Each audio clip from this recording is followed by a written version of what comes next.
করার প্রচেষ্টা করব। আমি আগেই বললাম, আপনার ছেলেকে ডাক্তার বানান, কোনো আপত্তি নাই।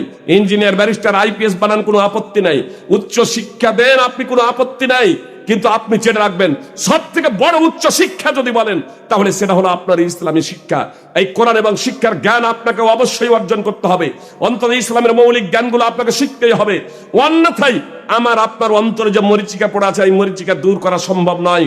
সুপ্রিয় ভাই এবং বোন, নামাজের নির্দেশ যতই দিই না কেন, আপনার নামাজের নির্দেশ বাস্তবায়ন করা সম্ভব নয় যতক্ষণ পর্যন্ত আমার আপনার অন্তরটা মরিচিকা মুক্ত না হবে।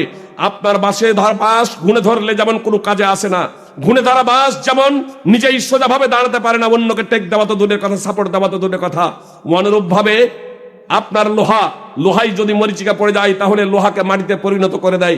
লোহাকে খেয়ে মরিচিকাই মাটিতে পরিণত করে দেয়। আমার আপনার অন্তরে যদি মরিচিকা যদি পড়ে যায়, তাহলে অন্তরে ভালো মন্দ বুঝতে পারে না, হক বাতিল সম্পর্কে অবগত হতে পারে না, সত্য মিথ্যা সম্পর্কে জানতে পারে না। আর এই সত্য মিথ্যা সম্পর্কে জানার জন্য আমাকে এবং আপনাকে আল্লাহর ভয় করতে হবে। আল্লাহ নিজেই বলছেন, ইয়া আইয়ুহাল্লাযীনা আমানু ইন তাত্তাকুল্লাহা ইয়াজআল লাকুম ফুরকানান ওয়া ইউকাফির আনকুম সাইয়্যাতিকুম ওয়া ইয়াগফির লাকুম আল্লাহু যুল ফাদলিল আযীম। সূরা আনফাল ৮ নম্বর সূরার ২৯ নম্বর আয়াত। আল্লাহ তাআলা বলেন, হে ঈমানদারেরা, তোমরা আল্লাহকে ভয় করো, তাহলে আল্লাহ তাআলা তোমাদের ফুরকান দান করবেন। নম্বর ১, ফুরকান দান করবেন, তোমাদের থেকে তোমাদের গুনাহকে মিটিয়ে দেবেন। নম্বর ২, তোমাদেরকে ক্ষমা করবেন। আর আল্লাহ মহা অনুগ্রহশীল। সুপ্রিয় ভাই এবং বোন, আল্লাহ ফুরকান দান করবেন।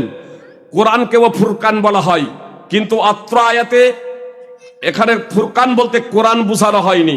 অত্র আয়াতে ফুরকান বলতে দৃঢ়তা, অন্তরের দৃঢ়তা, যে বিচক্ষণতা, হেদায়াতের সুপথ, যার মাধ্যমে সত্য এবং মিথ্যার মাঝে পার্থক্য নির্ণয় করা সক্ষম, এই বিচক্ষণ ক্ষমতা আপনাকে প্রদান করা হবে, এই হেদায়াত প্রদান করা হবে যদি আমি এবং আপনি আল্লাহ তাআলাকে ভয় করি। আর আল্লাহ তাআলাকে ভয় এমনি এমনি করা যায় না, যতক্ষণ পর্যন্ত না আমরা আল্লাহ তাআলা সম্পর্কে সঠিক ধারণা অর্জন করব। আর এর জন্য আমাদের ইসলামী শিক্ষার একান্ত প্রয়োজন। আমি কথা শেষ করব এ কথা বলে যে আল্লাহ কে, আল্লাহর মহত্ব এবং বড়ত্ব কি, এটা যদি দেখতে হয়, এটা যদি জানতে হয় সুপ্রিয় ভাই এবং বোন, তাহলে আপনাদেরকে বলবো যে আপনারা অবশ্যই সূরা ইখলাস আপনাদের মুখস্থ আছে।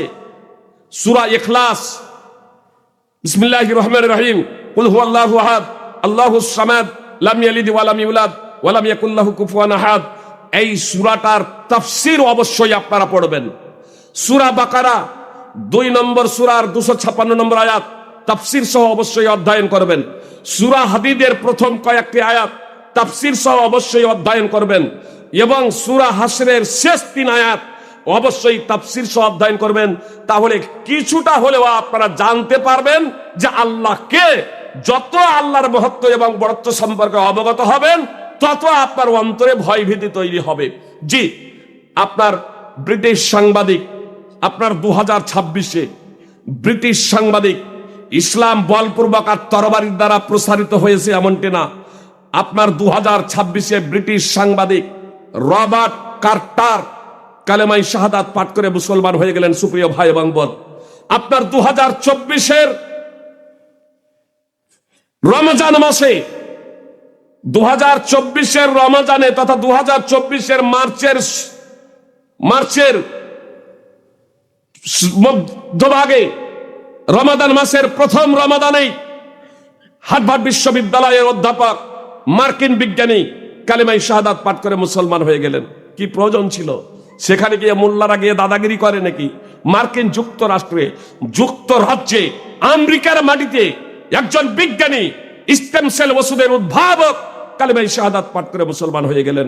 যে আপনার ব্রিটেনের অন্যতম ধনী ব্যক্তি আপনার আলফ্রেড উইলিয়াম বেস্ট আপনার ২০২৩-এর ফেব্রুয়ারি মাসে কালেমায়ে শাহাদাত পাঠ করে মুসলমান হয়ে গেলেন।